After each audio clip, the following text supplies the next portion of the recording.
in Photoshop, navigate to your desktop to find your image.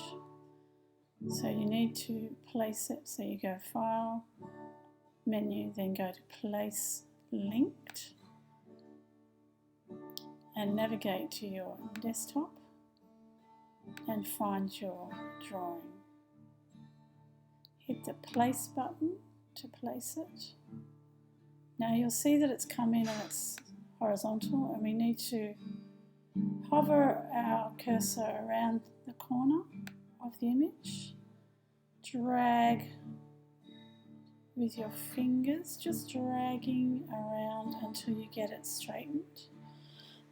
To get it completely straight, you can hold down the Shift key, and that will constrain your movement to a vertical or horizontal.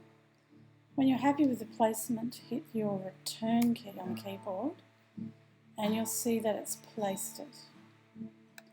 The problem now, of course, is that it's got a white background, so we're going to talk about how to fix that. But at this point, you want to resize it if necessary. So if it's too big or you want it bigger, you can go to the Edit menu, Transform, Scale. And again, you'll see those little handles appear.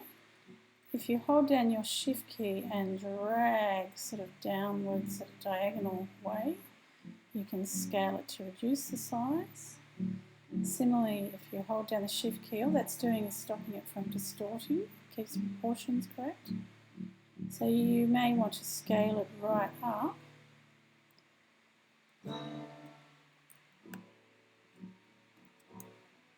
Have a look at it by hitting Control minus. And you can see where it is on the screen. I'm zoom up again so you can get a bit closer to it. When you hit the Return key on your keyboard, that will apply the transformation. You notice up here on the Layers tab that you've got a little symbol there.